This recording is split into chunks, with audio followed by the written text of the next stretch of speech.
Hey, good morning, everybody. Happy Valentine's Day, Woo! February 14th, 2019.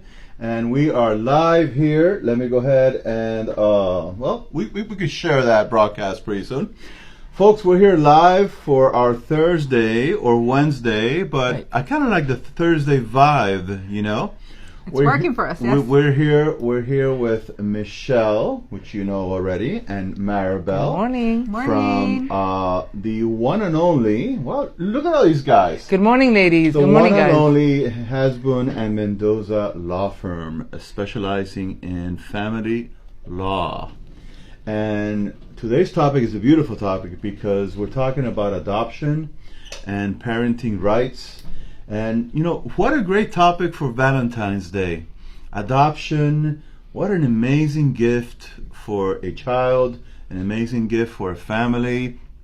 Adoption is such a beautiful thing. I always say it's like the one area of our practice that is the feel-good area, you know. I remember when I first started, I would get questions when I would come back from court, and they would say, "So what happened in court today? Did you win or did you lose?" You know, from my brothers and sisters. And I'm like, well, you know, in a divorce, I don't know about win. I mean, obviously we were like, yes, we got this and we got that. But definitely in adoption, I would say is the area where I'd say it was a win. It's a win because a family unit that was somewhat informal but acted as a family has now become legally formal, legally recognized. So it is definitely a feel-good area for us. Or parents that have never had the opportunity to have children are now given the opportunity to actually be, and children that are wanting to be part of a family are now being part of a family. So it is one of thing. So the adoption process is definitely a win-win for all the parties involved. Yes, and we at Hasbun Mendoza, what we focus on are step-parent adoptions. We focus on close relative adoptions, and we've been fortunate enough with the changes in the law these past few years to do also some same-sex adoptions. So those are the type of adoptions that we do here, and we thoroughly enjoy them because, like I said, it's one of the most feel-good areas for us. You know that before individuals couldn't adopt, and obviously same-sex couples couldn't adopt. Now the laws have caught up to what we want and what we feel is important, and they are now allowing same-sex couples to adopt and individuals to adopt. So that's wonderful so too. Without a doubt, interesting topic this morning. For those of you just tuning in, I see we have a lot Annie. a lot of people watching Annie, already. good morning. Welcome. Today's Valentine's Day 2019, and my name is Andy within South Florida, and this is another live stream session here from Hasbun and Mendoza. And basically we talk to these ladies every week, and they share their passion, their knowledge, and their experience in the areas of family law. And if this is your first time watching us, welcome. We welcome you to share. If you know of anybody, or if you are thinking or contemplating the adoption of a child or process, this is a great time for you to keep watching, a great time to share this, and just go ahead and give that gift, because wow, it is truly a nice gift, a beautiful gift. So we do have some questions that our viewers have turned in. By the way, folks, we are live, so if you have any questions, feel free to type them in the chat, and we will definitely answer you live, or we will get back to your questions. So the first question, ladies: I don't know where my baby's father is, and my husband, who has raised my child with me, wants to adopt my child. Can that be done? Yes, it can be done. That's what we would call a step-parent adoption. What the biological mother would have to do is prove to the court that she has done everything in her power to see if she could find the biological father, and prove to the court that she's done everything she could. And once that step happens, then they can just go ahead through the process of adopting. Right, and then I think it's an easy process. We would require, obviously, if the father is known, we would require his written consent. Also, if the child, the minor child in question, is older than 12, the child's consent is also required, unless the court specifically finds that for whatever reason, and a reason can be, you know, this child has always known the spouse, you know, the father, as her biological father, and doesn't know that in fact this is not her, you know, biological father. So it's not in that child's best interest for the child to know at this point. Maybe it's going to cause trauma. So then maybe you could, you know, get get the court's permission, that would be good cause not to have that 12-year-old or older than 12-year-old child execute a consent. So the court has to determine what's in the best interest of the child. So if the child grew up knowing that you were the child's father when you're not, you're the step parent, it might be too much emotional havoc for the child to have to sign off on a consent accepting you as the biological father, when in fact that's all she's known. They've Right. always just known you to be the dad. So if the court determines that it's in the best interest for that child not to go through that process, then they don't have to actually sign off. Right, and in that question, so the biological father would just have to sign a consent if we know where that biological father is. If you don't know where that biological father is, let's say that biological father has been absent from this child's life from the beginning or for years, and you just have no clue as to where that person is, then what we would do at that point is, well, like Michelle said, we would let the court know by way of affidavits by the mother. I've made efforts. This is the last known information that I have on this individual, and I'm not able to locate them. We also have to apply for an order from a registry where an individual who believes or has reason to believe that they are the father of a child has an affirmative duty to register their information, what they know about mom's information, the probable date of birth of the child that they believe is there, to kind of protect their rights. So what happens? A court will allow that step-parent adoption to go through even if the biological father, doesn't execute the consent, because the court basically, the state of Florida basically feels you have an affirmative duty, if you believe you're a father of a child, to register. And so when somebody's going to do a step-parent adoption, they have to go to this registry and see if this person has registered and believes that they are the father, thereby protecting their rights. So then that person, once they show up on the registry, would have to have notice, would have to consent to the adoption, etc. So it's a way of protecting your rights if you're not have not been legally established as the father of that child. So absolutely, this is not something that somebody wants to go ahead and do on their own. There's a lot of details. Yes, and it's a lot of procedure. It's a lot of paperwork. And details. Yes, and further on that, Andy. So because we've had this scenario come up different ways. So one scenario is stepdad wants to adopt and the biological father agrees. That's the easiest way. He signs a consent. We do it. The biological father's rights are terminated when that step-parent adoption goes through, and that is done. Or we don't know where that biological father is, then we have to go through steps, go through the registry, we have to do an affidavit of diligent search, etc.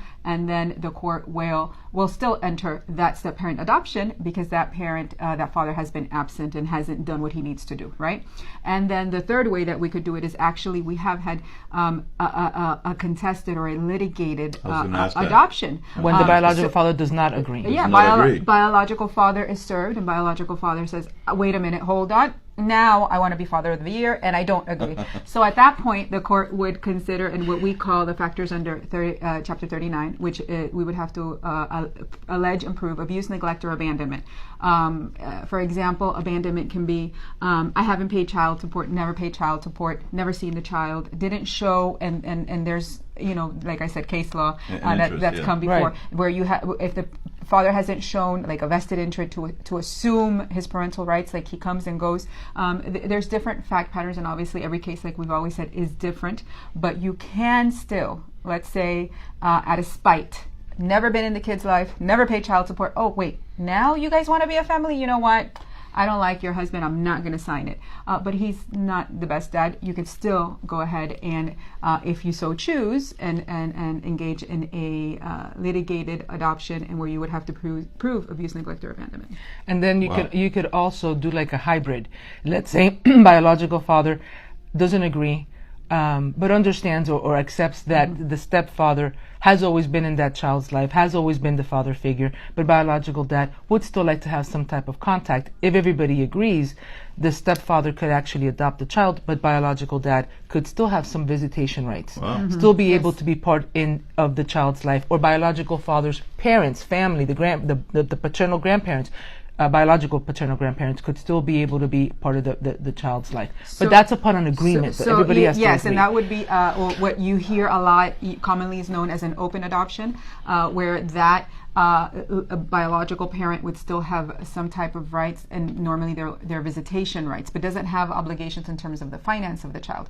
But the interesting thing is that once those visitation rights have been agreed to, let's say that down the line the parents find that contact with that parent, that biological parent, is not in the child's best interest, they can actually move to minimize those rights, but the court cannot, and that parent that consented to adoption cannot move to increase the rights. Wow. So if you are consenting to a step-parent adoption and you are the biological parent, and you're contemplating this, but you're saying, you know what, I want some type of time-sharing rights, make sure that whatever time-sharing rights, and it's difficult because what may be good for you now may not be good for you in the future. So it's something not, that you really have to consider, is that those visitation rights will remain in place probably unless the parents move to and they have they can show that it's not in the child's best interest, but they're never going to increase.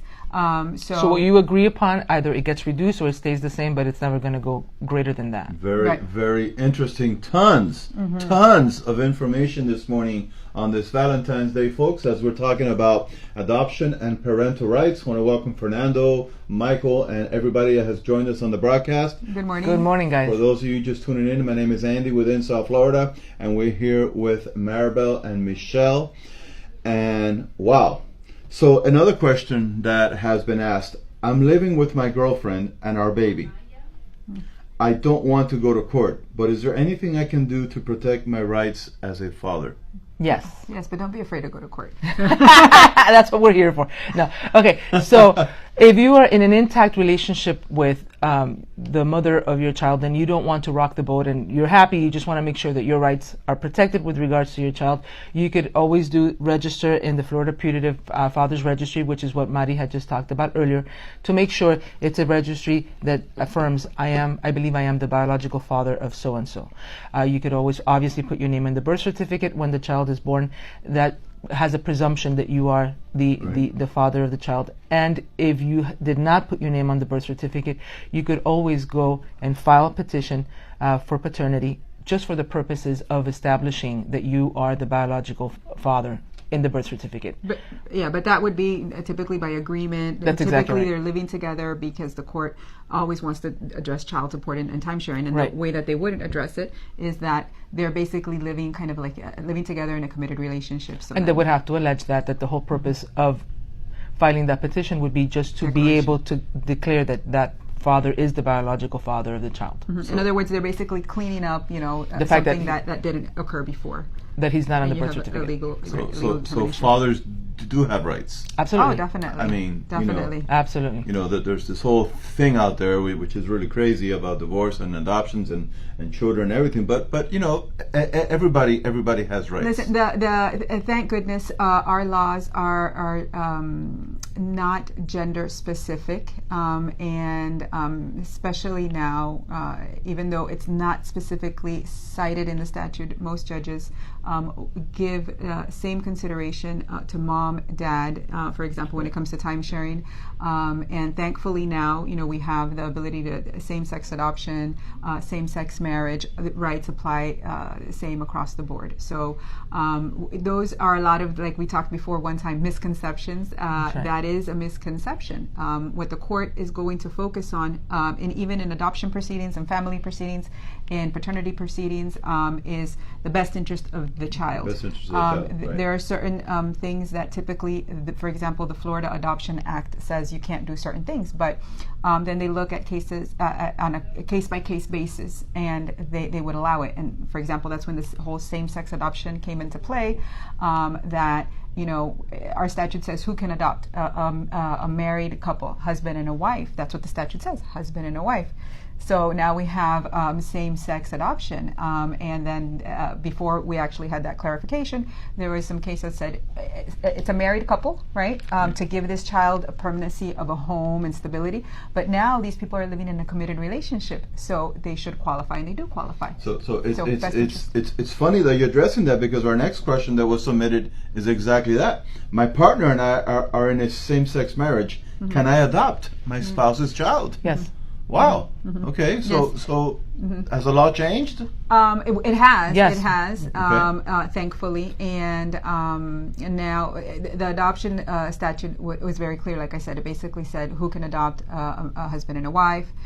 Like Michelle mentioned, an unmarried adult, and now it has a person that's married and not joined by their spouse, but only upon good cause shown. And why? Because the intention of an adoption is to have a family unit raising a child. So, for example, you're married to somebody else, but maybe we want to, for whatever reason, adopt a child. Typically, your wife would, you would have to be joined by your wife in the adoption, but for good cause shown. For example, and I know, but there's a case.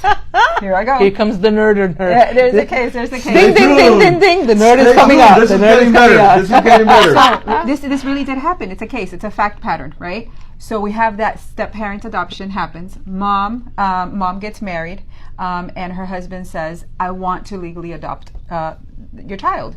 So biological father says, "I agree." He signs the consent. Years down the line, what happens? They get a divorce. Mom right? and Mom and the adopted dad And the adopted get dad. a divorce. So then, wait a minute. Biological dad did it so that they could have that formality Intact of a family, marriage, of a family. Be together legally as a family and have his child raised by them as a family and legally recognized by this gentleman. And now they're divorced. So now he says, "Wait a minute. Now I want to come back into my child's life, and I want to have legal status." So then, exactly. So then they say. This is a novela.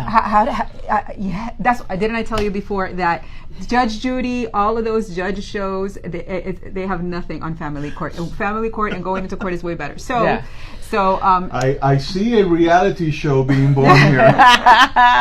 So then he says, "Listen, I want back in my child's life." So But how much time had passed? I don't recall. I'm sorry, I'm throwing- Michelle's like, wait. I want to know. And so I don't recall how much time passed, but it was after obviously the adoption had been finalized, etc. So he petitions the court to adopt his biological child that Wow. his rights had been terminated by virtue of that step-parent adoption. And so then guess what what? There's an issue because you cannot, as a parent who has legal rights, be allowed to adopt. The statute basically says that makes no sense. Right. But he was deemed to be a parent, but at that point didn't have legal status, so he was allowed to adopt. See, but then again, case by case. But wait, did they terminate the stepfather's rights? Yes, it was a full adoption. So Really? case by case basis, best interest of the child. In this case, it was in that child's best interest to allow this gentleman, who was really the biological father, and I guess at one point agreed and allowed his rights to be terminated for the best interest of the child to live in this family unit, was allowed to come back in and adopt the child that he had previously allowed to be adopted and terminated his rights for. So, case by case basis, best interest of the children. The statute is very specific, but there's always, like I said, extraordinary circumstances. Best interest of the children will always prevail. So like I said, like you've always said, many layers, better than court TV, but interesting. Folks, if you're just tuning in, you're not watching a novela. This is live, and we are here with Michelle Hasbun and Maribel Mendoza, and we're talking about adoption and parental rights. Not a novela. This is real life. This is real life. And they, of course, are family law attorneys, and with a lot of experience, very intricate matters. I'm thinking about all these types. I'm sorry, I didn't mean to interrupt you. No, Andy. go ahead. All these types of adoptions that are plausible. Let's say a single parent who has had a child through IVF and then subsequently gets married. Okay. We had that. We've had that. Right. We've had that scenario a couple of times. Where you have a child that was conceived by artificial insemination or IVF. And so then what we do is there's an affidavit that's given to these individuals indicating that it was a sperm donor. So then at that point we don't need. So what is required for this adoption? The consent of the father, or you have to do the whole affidavit of diligence search, etc. If you don't know what the father is. Right, that's what the statute requires. But now we have, lo and behold, a sperm donor, that once they do that process, they actually fill out an affidavit saying, I relinquish, I'm not going to have any rights, I don't want any parental rights, etc. That has to be filed as part of the petition, and then it can go ahead and go through. So you think, wait a minute, I'm not gonna, I don't have a father. Right, because then you can just go ahead and Right. find somebody else, and then you get married, and then that parent, that person can adopt the child. Fausto, hi, good morning. Do we have a question? It's not a question. You've got a couple good mornings, and you have somebody who says you ladies are goal setters and role models for women and girls everywhere. Oh, thank you so much. That was Thank you. Martha Masu. Oh, Thank you, Martha. Thank you, Martha. Thank you. Folks, And- we come to you every week. And she's Pilar- coming from us from New York. Pilar totally Yes, she is. agrees, says you're rocking it. Thank you, Oh, Billy. Thank you, Pilar. Thank you. Good morning. Good morning, ladies. Folks, we encourage you to share this because today on Valentine's Day we're talking about adoption and parental rights, and what a great gift. What a great gift to bring a child legally into your family, into your life. And for those of you watching, it's still early here on the East Coast. It's only just a little bit after 9. If you haven't given your spouse yet that Valentine's gift, and if you're thinking of adoption, Consider it. It's a wonderful consider thing. it today, Valentine's Day. What a great gift to give your spouse a card and says, "Honey, I want to adopt." It's Yes, the gift that formalize. keeps on giving. Yes. Formalize that relationship that you have. We have so Sure, many family units sure. living and not having the legal rights established now. And then understand, of course, I always understand that once the adoption is finalized, you are, and this is one of the questions that's posed to the person that's adopting. Make sure that you understand that once this adoption is final, this child is deemed yours as if your biological child. They amend the now- birth certificate, right? And they amend the birth certificate. So what happens? This is all and by the way, the adoption proceeding, the registry, all of it is confidential. It's all sealed. Most Okay. of the time, and most of the time, I can, I can go to my computer. I can look up searches for divorces, paternity cases. It's public record. Adoption proceedings are sealed. Closed. Obviously, why? Again, That's good to to know. protect Right. the interest of the children, obviously, Right. and the parties. So no one is going to find out about that adoption. And those hearings, while other hearings are open to the public, adoption closed. proceedings are closed to the public for obvious reasons. And then Annie's asking a question. With all the different types of adoptions that you have discussed, is there a standard time frame? I can't see the rest of the question. Okay, so and then we'll address that. So after one of the processes is that you do have an order, and part of that adoption order indicates that the Department of Vital Statistics will amend or modify that child's birth certificate to reflect now. If there is no father, will now include father. If there is a father already on the birth certificate, we'll remove that father and put the new father's name, and that child's surname or last name, if that was part of the adoption, will now change to the new last name, and that a new birth certificate is issued. So that right. other birth certificate doesn't exist. And by the way, this is sealed, and you typically get after the adoption is finalized. They say the turnaround time for your new birth certificate is 4 to 6 weeks. So we typically celebrate when we're coming out of court. The formality of it, but we have to wait on the birth certificate. We fill out all the forms there, and they do come in the mail, either to us, we get them delivered to us, or to the individuals. It's a beautiful thing. Yes, within 4 to 6 weeks, you would have your new birth certificate with your child's new name, and the dad identified What an awesome clearly. gift. It Yes, is. yes. What an awesome gift. It is. Got Francisco Paniagua saying better late than never. Hi. Hi, friend. Hi, Francisco. Abby, Abella, you ladies are great. I'm walking through Publix, so everyone is listening to you. Hello, everyone at Publix. Hi, Abby. And Francisco wants to know if he can be adopted as an adult. Yes, He can. And That's it's actually it's the most simple. Francisco, yes, it's the simplest process because all it would require, obviously, remember consent. So you do have to give notice to the your parents. spouse, your parents, and to your spouse. Right. Which would be interested persons. Right. All adoptions require notice to interested persons or persons that may have an interest. Typically, in a non-step parent or an adoption that's not not by a close relative. Grandparents would be noticed, but that is not necessary in step-parent adoptions, etc. But yes, adult adoptions are easy. And Frank is looking to be adopted. Folks, keep the questions coming in on this Valentine's Day. Okay, Annie wants to know, the rest of the question is, does the time frame vary greatly from case to case depending on the adoption? Yes, depending on the adoption, because obviously the step-parent adoption, if it's by consent, we get everything executed, signed, and filed, and then as soon as we get a hearing date, that's done. That's the quickest. The turnaround there would be tops 2 or 3 months, maybe. If it is by the whereabouts of the biological father unknown, then we do have to go through steps. Remember, we have to do the affidavit diligence search, which requires us to send letters out to different branches of the government, do searches on phone records, etc., and also get an order from the court to check go that and registry. Search the registry, because remember, the registry is confidential and not anybody has access to it. So we would. So for those fathers that have that may think that they have a child, to protect their rights and make sure that they're not defaulted in an adoption, go ahead and register. You can Google the form, and I think the processing fee is a couple bucks. So if you believe, scenario is this: I have a girlfriend on and off. We've been dating. She gets pregnant. She has a child. I don't know if it's her, I think if it's mine. I think it's mine, but we're okay, or for whatever reason we don't want to go to court, like the gentleman said in the question. Right. So then what you do is you have an obligation. Google that form, get it at the Department of Health, go somewhere, get the form, fill it out, and what you have to put is your basic identification, her basic identification, the time when the child was born, right, and then you just register it. And that protects you, so that if somebody is trying to adopt your child, they have to go through the process of checking that registry. You'll get and notice. it'll pop up, right? You'll get notice. Wow. Yes. Okay. We have another question coming in. We have a comment. Cindy, keep up the good work and welcome to the neighborhood. And then we have a question, That Cindy came in. about your website. Do the buttons on the website work?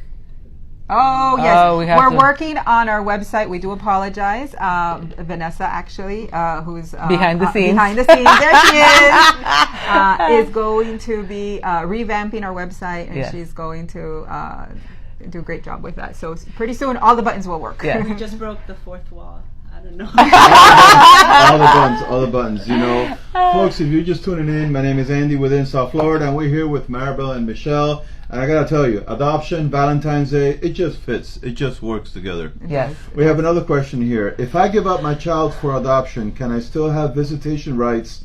And can my child keep my last name? That's what we were talking about before, where if everybody agrees, biological mom, stepdad, who's going to be the actual father, and the biological dad, if everybody agrees, that's something that can be worked out. Yes. So think about it like this. To me, that's kind of like the best of both worlds. Why? Because you still have some type of relationship with your biological child. Now you don't have that financial obligation that is a burden, because not all of us have the same means, but you're still allowing your child to grow up and have a formal relationship with your wife's current husband. So I think that allows that family unit stability for the child, but still allows you to be part. And then remember the case that I told you about. In the event they do get a divorce in the future, there's a possibility. You can't bank on that though, but it does exist that there is a possibility that for whatever reason it doesn't work out, you could petition the court later. And I would imagine that scenario would fit under a couple of fact patterns. Let's say the biological father is in the military and is abroad, and is one of those things that he may not be here, or the bio dad got deported and may not have the ability to be here, so he understands that there's an intact marriage between mom and stepdad, and that would allow him, and then he ever comes back, then that might give him the opportunity to have a relationship with the child. Do we have another question? I had a question. Oh, you had a question. Okay, so you say statistically that single parent or individual adoptions and same-sex adoptions are now increasing. It's legal, yes. Is there anything that people would need to know as far as what could prevent them from being able to go through with that? Yes. What does the court look at? The statute specifically indicates that any individual who has a capacity can adopt. So just because you have a disability doesn't mean that you're excluded, but if that disability prevents you from being able to take care of the child, then that would be a prohibition. They look for good moral character. They look to see that.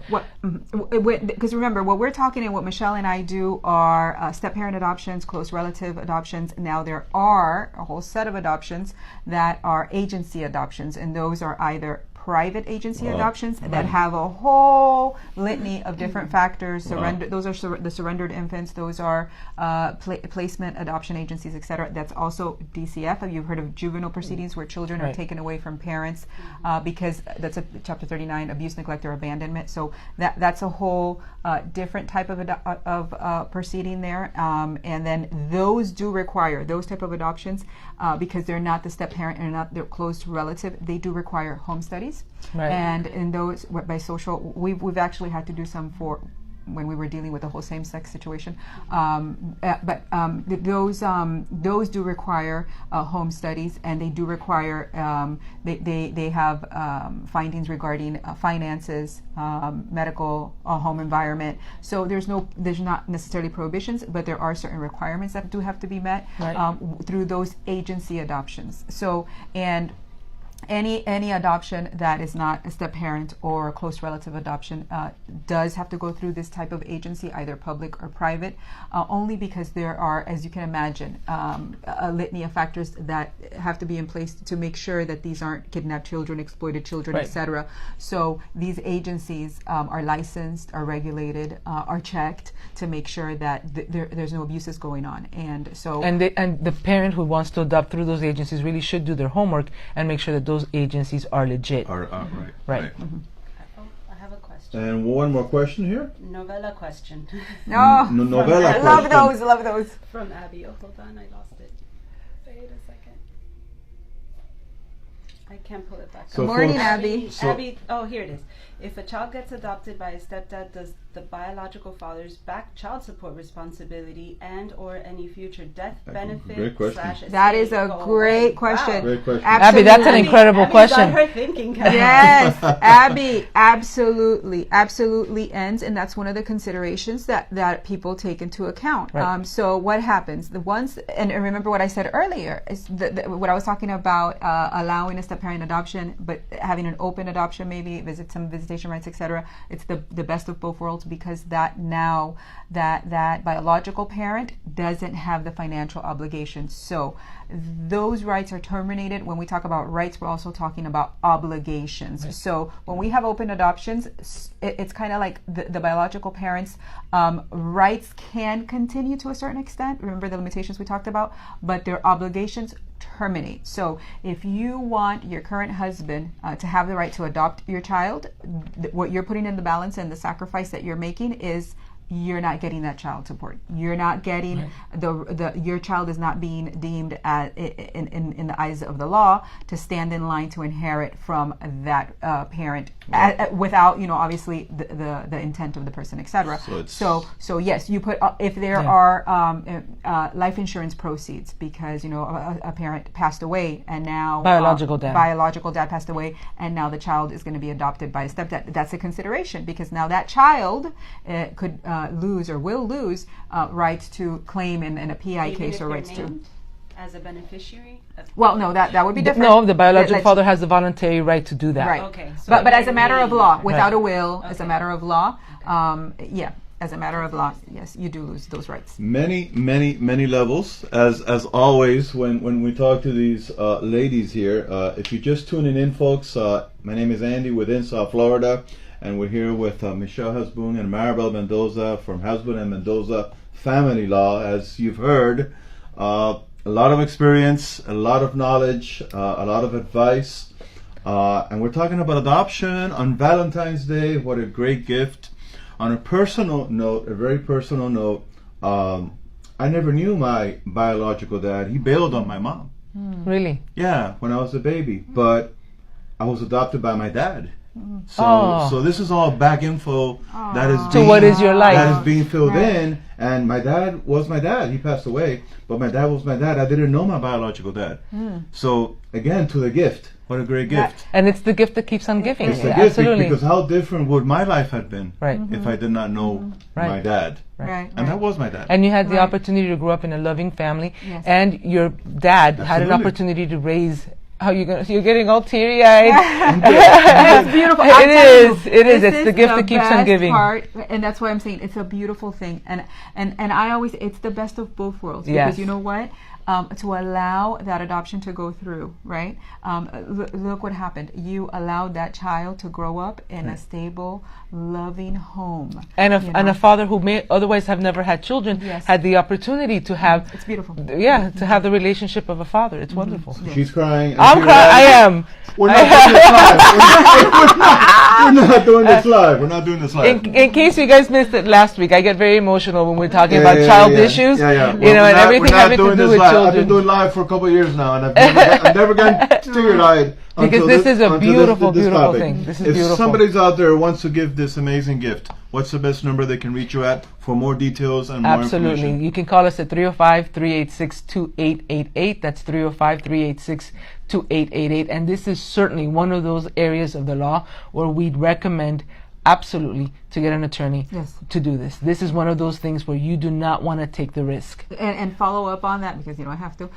Once that divorce, That's the nerd in her again. It's coming out. It's coming out. once that final judgment is entered, it is subject to attack, for lack of a better word, for up to a year if there are any procedural defects. So what happens if in fact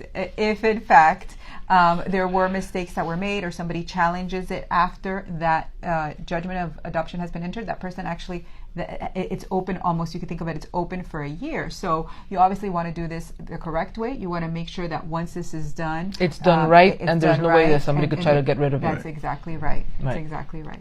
Wow. Happy Valentine's Happy Day. Valentine's Day. What a great way to start Valentine's Day. You know, we have a lot of other broadcasts lined up today, but this is it. I mean, Valentine's, adoption, parental rights. Wow.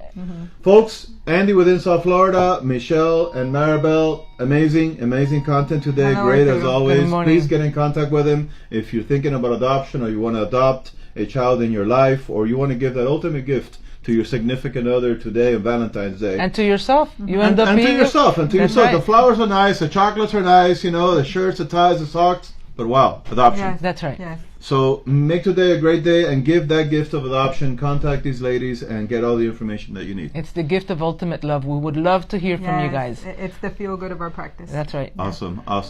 Thank you for the love. Thanks for tuning in. Share this. If you're watching this, share this on the bottom there. And go ahead and let your network know, because maybe the life that you touch is a life that you will be able to change.